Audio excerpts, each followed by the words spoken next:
In January 2019, President Joko Widodo of Indonesia announced the Energy and Mineral Resources Minister Regulation No. 11, which enforced an export ban on raw nickel ores from Indonesia globally. Although this decision has come with its challenges, sparking a lengthy dispute with the European Union on the legality of Indonesia's ban on nickel ore exports, it is without doubt that this decision has brought great benefits to the Indonesian economy. President Widodo recently announced that Indonesian nickel's trade value had surged from $1.08 billion to $28.8 billion in value after the export ban. Foreign direct investment in the metals industry, nickel included, reached a total of $16.1 billion in 2022, making Indonesia the biggest recipient of foreign direct investment and cementing it as a key global player in the booming electric vehicles market. Now, the Indonesian president is looking to apply similar bans to the entirety of the Indonesian metals market and further raw materials to attract investment in the processing of land-based resources. The next resource to experience the Widodo treatment is said to be bauxite, but the president's vision may soon see itself extend to the export of other commodities. Indonesia is also one of the world's largest exporters of palm oil, thermal coal, and tin, commodities exports which exceed $35 billion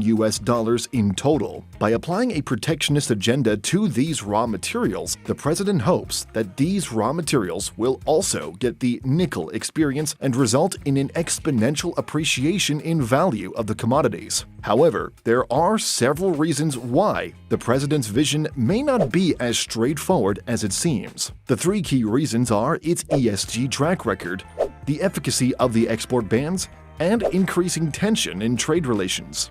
Let's start with the bad. Indonesia's ESG economics. By focusing on Indonesia's downstreaming industry, otherwise the refining of nickel metals in contrast to the export of raw nickel ore, the Indonesian economy managed to attract a whopping $3.2 billion of foreign direct investments from Chinese market players interested in securing their supply of nickel. Sounds like a good deal for the Indonesian economy, right?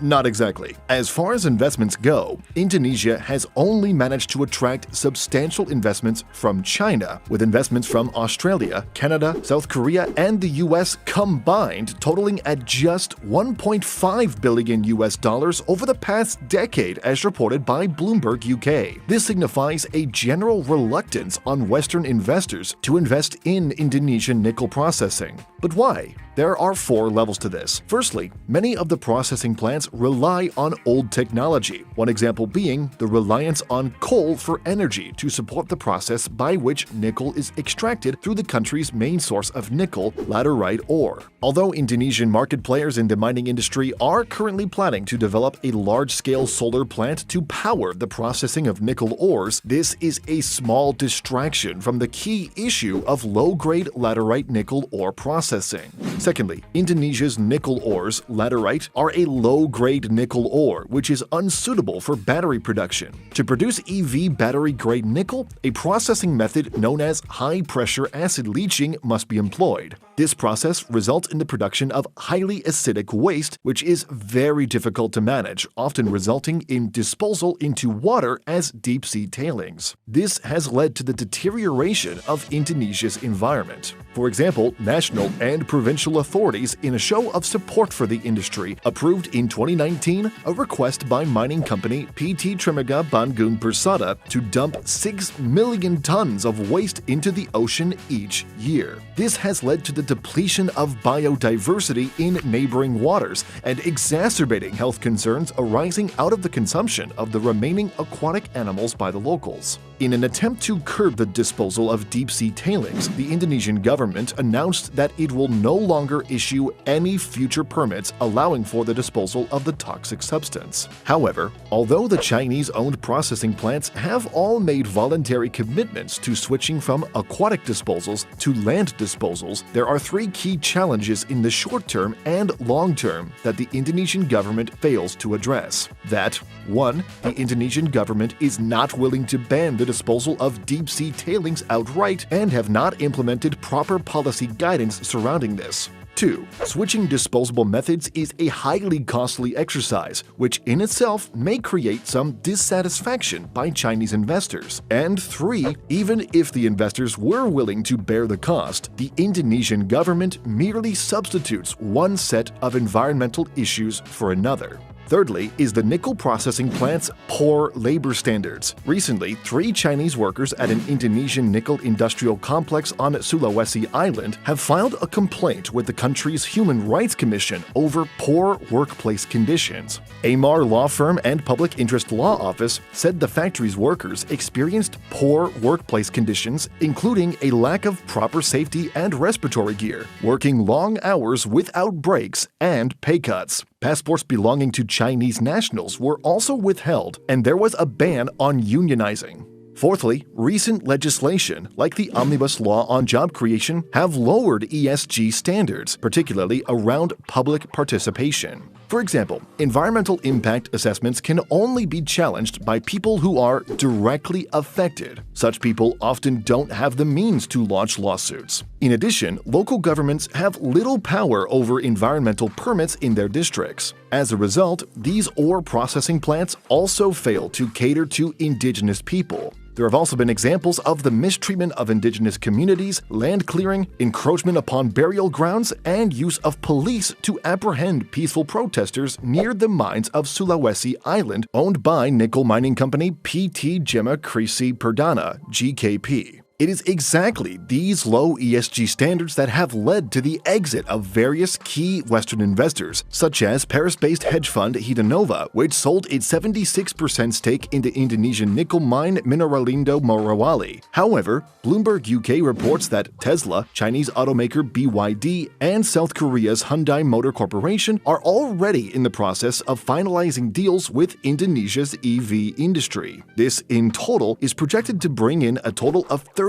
billion of investments into the US economy. So whether ESG investing continues to be a deterrent to the success of the Indonesia economy will depend on how investors will react to these companies' deals being finalized and whether Indonesia is able to promise the global community healthier environmental and labor standards. This leads us to the worst, a question of Indonesian raw material value. Let's assume that Indonesia makes it over the ESG hurdle, although the president's statements and the statistics in early 2023 paint a pretty picture of the appreciation and growth of the Indonesian nickel exports industry. The president's protectionist agenda may not be a universally applicable strategy to all raw materials in Indonesia. Krishna Gupta from the Australian National University summarized this in clear detail. In his article, he cited that statistics suggesting the exponential increase in the value of nickel failed to account for trade-offs that have occurred in other aspects of the Indonesian economy. The export bans, although a great incentive for exporting value-added nickel products, fail to consider the potential loss in government revenue from tax incentives and export duties, and the loss in opportunity to make use of the global appreciation in nickel prices. Furthermore, the export bans on any further raw materials simply wouldn't be as effective as the export bans on low-grade nickel. Indonesian nickel possesses 3 key qualities which gives it inherent value,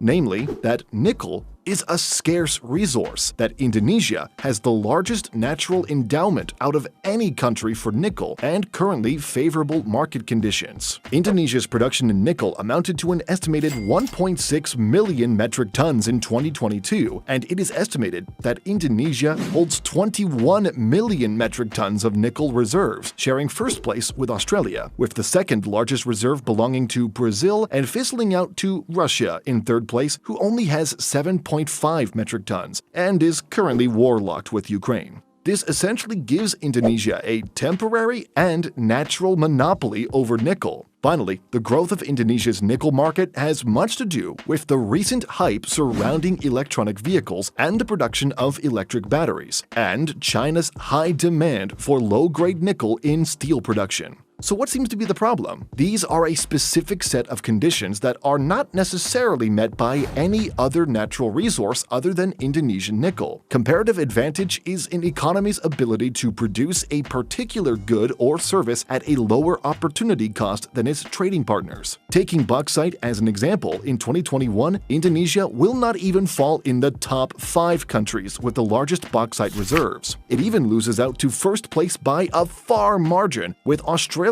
producing 110 million tons of bauxite and Indonesia only producing roughly a tenth of that at 18 million tons. There are also no set of specific market conditions that have made aluminum, the resultant product of bauxite processing, any more valuable than it was 10 years ago. Hence, assuming that the export ban on bauxite goes through, if the cost of processing bauxite locally rises, international importers would simply switch to cheaper alternatives. This calls into question whether the value of Indonesian raw material exports will really rise as a result of the export bans if a similar strategy were to be applied to all raw materials in the near future. But most importantly, and the ugliest of the 3 issues, is the president's willingness to risk Indonesia's trade relationships. Recently, the European Union-Indonesian dispute reached a preliminary conclusion. In 2021, the EU submitted a request to the WTO for the establishment of a panel to examine whether Indonesia's ban on nickel ore exports and nickel ore domestic processing requirements breach international trade rules. The WTO panel has since ruled against Indonesia's export ban as unlawful. The ruling confirmed that Indonesia's nickel exports did not fall under the exemptions for prohibitions to relieve critical shortages, and neither was it justified to secure compliance for relevant laws and regulations in Indonesia under the General Agreement on Trade and Tariffs 1994. The recommendations by the WTO panel call for Indonesia to revert its policies in conformity with WTO global trade rules. However, it seems that President Widodo is not going down without a fight. Not only has Indonesia launched an appeal to the WTO panel, President Widodo has also expressed public disapproval against the WTO ruling. Speaking at an investment event, President Widodo stated that, quote,